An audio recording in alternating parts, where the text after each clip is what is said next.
আসসালামু আলাইকুম ওরহমতুল্লাহি ওবারাকাতুহু। সকল প্রশংসা মহান রব্বুল আলামিনের, যিনি দয়াময় প্রভু আমাকে আদম শুরুতে সুরতবান করে আমাকে এই মানব জীবন দান করেছেন এবং জীবিত অবস্থায় এখন পর্যন্ত আমাকে দাঁড়িয়ে রেখেছেন। এর জন্য আমার রবের উদ্দেশ্যে আমার অন্তরের দিক খেয়াল রেখে বলে উঠি আলহামদুলিল্লাহ। এবং বিশ্বনবী হজরত মোহাম্মদ সাল্লাল্লাহু আলাইহি সাল্লামের প্রতি লাখো কোটি সালাম ও দুরূদ রেখে এবং আমার প্রাণপ্রিয় মুর্শিদ হজরত আদম শফিউল্লাহ আত্মসত্তায় বেলায়েত তার চরণে ভক্তি ও লাখো কোটি সালাম রেখে এবং আমার পিতামাতার প্রতি যাদের যাদের কল্যাণে আমি এই মানব জীবন লাভ করেছি তাদের প্রতি আমি লাখো কোটি সালাম রেখে আজকে আদম কালেমা বিষয়ে কিছু আলোচনা করব। অনেকেরই প্রশ্ন থাকে যে আমরা তো হজরত মুহাম্মদ সাল্লাল্লাহু আলাইহি সাল্লামের যুগে ওনার উম্মত হয়ে আছি, ওনার মহরাতে আমরা আছি, আমরা কেন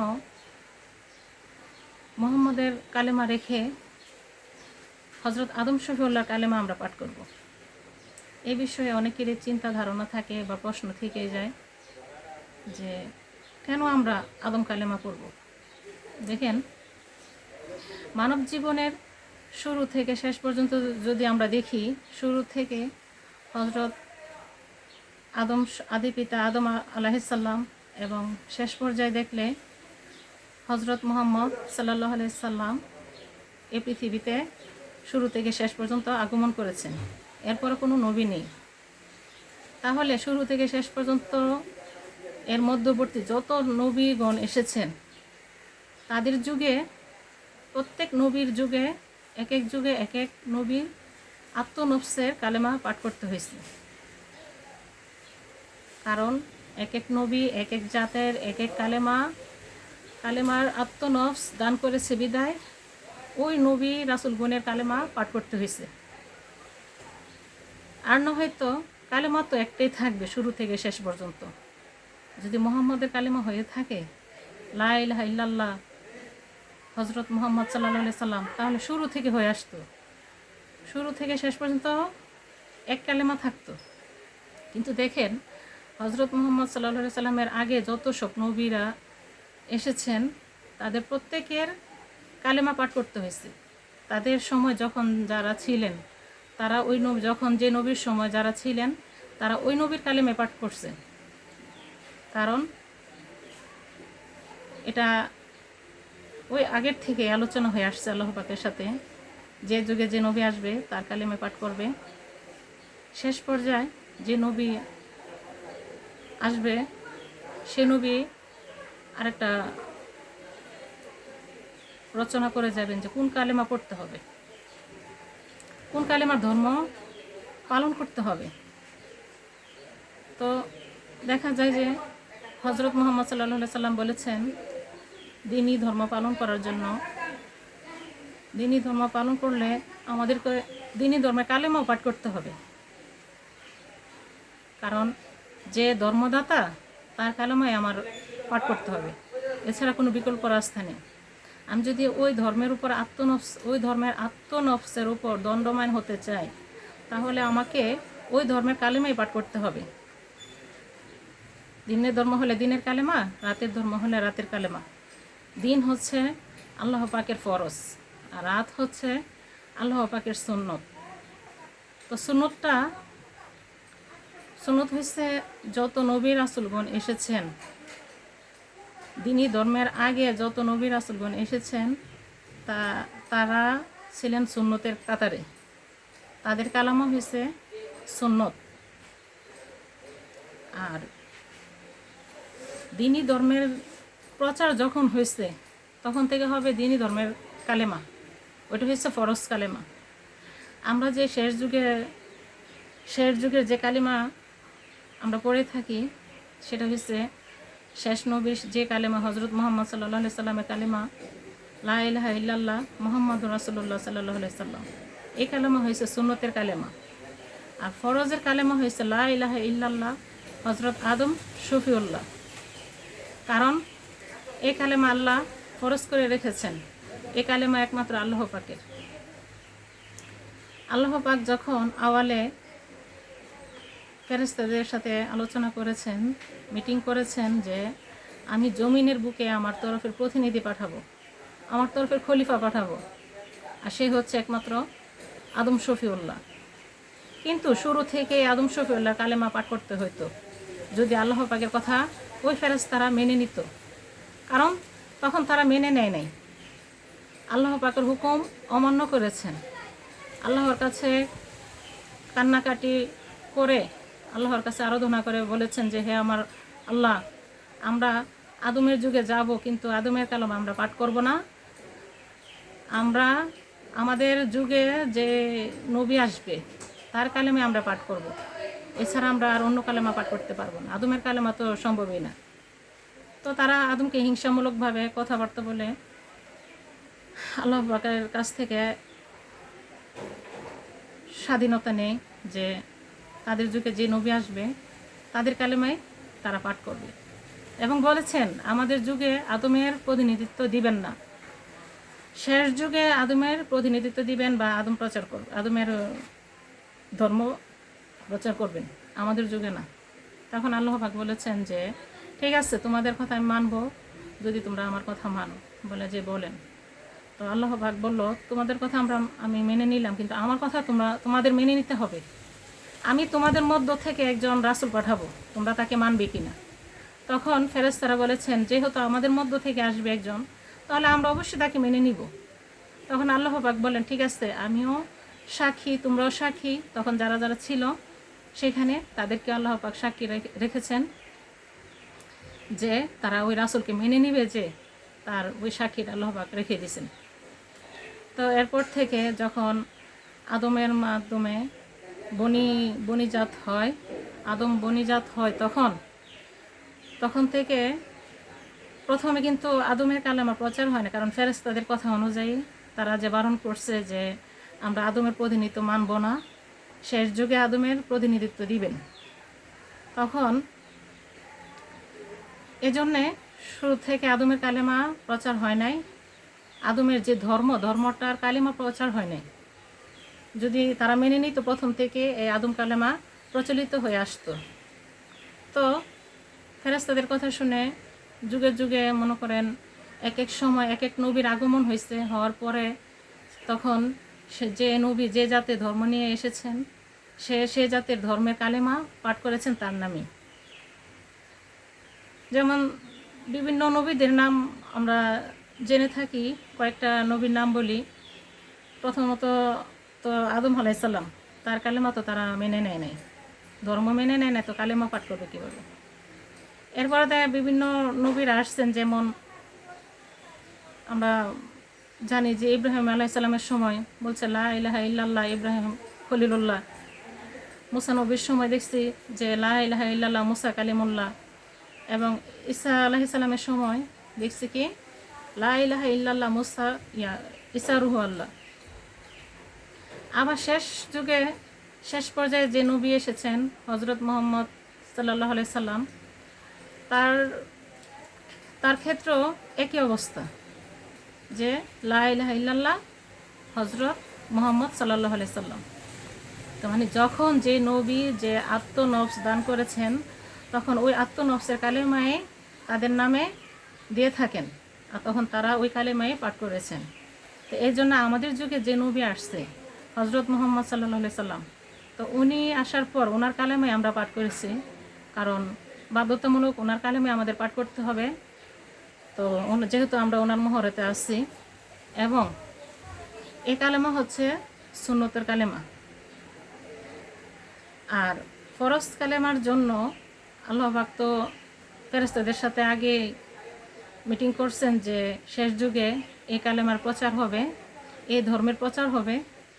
তো তখন ওই যে রাসূল বলছে তোমাদের মধ্য থেকে একজন রাসূল পাঠাবো, তখন ওই রাসূল কি বলছে? ওই রাসূলে বলছে যে তোমরা দ্বীনি ধর্ম পালন করো, তোমরা কোরআনের হেদায়েত গ্রহণ করো, তোমরা ঈমান আনো, তোমরা মুত্তাকি হও, তোমরা মুমিন হও। এগুলোই নবী তার আদর্শের মধ্য দিয়ে সকলের মধ্যে প্রচার করেছেন। এবং এই ধর্মই দিয়ে গেছেন আল্লাহ পাকের পক্ষ থেকে, কিন্তু উনি দিনই ধর্মের মালিক না। ওনার মাধ্যমে আল্লাহ পাক প্রচার হয়েছে, কোরআন প্রচার হয়েছে, প্রকাশ হয়েছে, কিন্তু উনি কিন্তু হেদায়েতের মালিক না, দিনই ধর্মের মালিকও না। ওনার মহরতে দিনই ধর্ম প্রচার হয়েছে, প্রকাশ হয়েছে। তাহলে দিনই ধর্মের মালিক নিশ্চয় একজন আছে, তো সে কে? প্রথমত আমরা যদি দেখি যে হজরত মুহাম্মদ সাল্লাল্লাহু আলাইহি সাল্লাম বলেছেন দিনই ধর্ম পালন করার জন্য। তা আমরা যে ওয়াদাবদ্ধ হয়েছি আল্লাহ পাকের কাছে যে আমরা আমাদের মধ্য থেকে যে রাসূল আসবে তাকে আমরা মেনে নিব, তার কথা আমরা মানব। তো তার কথা মানতে হলে তো আমাদের দিনই ধর্ম পালন করতে হবে। তো দিনই ধর্ম, দিন জিনিসটাকে আমাদেরকে বুঝতে হবে, ধর্ম জিনিসটাকে আমাদের বুঝতে হবে, বুঝে শুনে আমাদেরকে তা পালন করতে হবে। এবং বলেছে দিনই ধর্মের সালাত কায়েম করতে বলছে। তো দিন সম্পর্কে যদি আমাদের জানা চেনা থাকে, সালাত সম্পর্কে আমাদের জানা চেনা হয়ে যায়, তাহলে আমরা দিন যে পালন করব, দিনের ধর্ম পালন করব, ওই দিনের মালিক কে? ওই দিনের মালিক একমাত্র হজরত আদম শফিউল্লাহ। তা এখন বলবেন যে আদম শফিউল্লাহ কে আছে? তো দেখেন, আদম শফিউল্লাহ না থাকলে কিছু, ওনার সত্য তো রয়ে গেছে। আল্লাহ পাকের রূহ দ্বারা, শিও রূহ দ্বারা বা শিও নূর দ্বারা আদম জীবিত হয়। আর ওই আদম থেকে বনি আদম যে হয়েছে, বংশবিস্তার যে হয়েছে, প্রথমত ওই আদম হাওয়া থেকে হয়ে আসছে।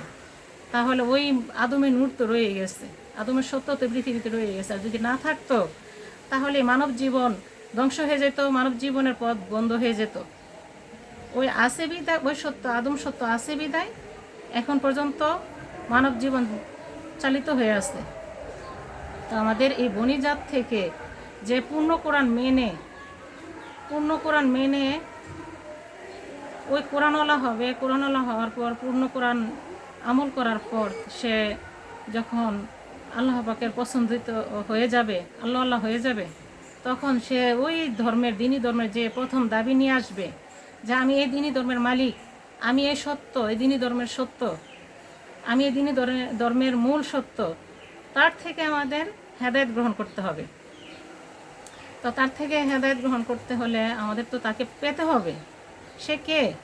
যদি ওইরকম কেউ থাকে, তার থেকে আমাদের প্রথম এই ঈমান আনতে হবে বিল গায়েবের উপর, এবং হেদায়েত গ্রহণ করতে হবে ওই সত্যের মালিক থেকে, আদম সত্যের মালিক থেকে। তো আল্লাহ পাকের অশেষ মেহেরবানি যে আমাদের এই যুগে সে আদম সত্যের মালিক আমাদের মাঝে প্রকাশ হয়েছে। সে হচ্ছে আমাদের প্রাণপ্রিয় মুর্শিদ হজরত আদম শফিউল্লাহ, আত্মসত্তায় বেলায়েত, যে আদম নূর। আমরা ওই দিনই ধর্মের মালিক থেকে আমরা হেদায়েত গ্রহণ করব, বিল গায়েবের উপর ঈমান আনব। তারপরে আমাদের ওই দিনই ধর্মের কালেমা আমাদের ফরজ করে দেওয়া হবে।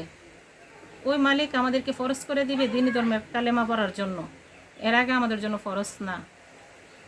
ওই মালিক আমাকে যখন আদেশ হুকুম দেবে, হ্যাঁ আজকে থেকে তুমি ওই দিনই ধর্মের কালেমা পাঠ করবে, ওই কালেমা তোমার জীবনে কায়েমিত্ব করবে, প্রতিষ্ঠিত করবে, ওই ধর্ম, ওই কালেমা তুমি ধারণ করে থাকবে, ওই কালেমার সালাত তুমি কায়েম করে যাবে, তখন আমরা ওই ধর্মের হুকুমে, ওই মালিকের হুকুমে আমরা এই দিনই ধর্মের কালেমা সালাত কায়েম করে যেতে পারবো। আমাদের তখন ফরজ হয়ে যাবে, এছাড়া আর কারোর জন্য ফরজ না। তাহলে মূল যে কালেমা আমরা কেন পড়ব, মূল কথায় আসি যে আমরা আল্লাহ পাকের নূর থেকে যদি আদম জীবিত হয়ে থাকে, আদমের নূর থেকে আমাদের এই বংশবিস্তার, আদম বংশবিস্তার হয়েছে, তা আমাদের মধ্যেও তো আদমের নূর রয়েছে। আমাদের প্রত্যেকটা মানুষের ভিতরে আদম নূর আছে।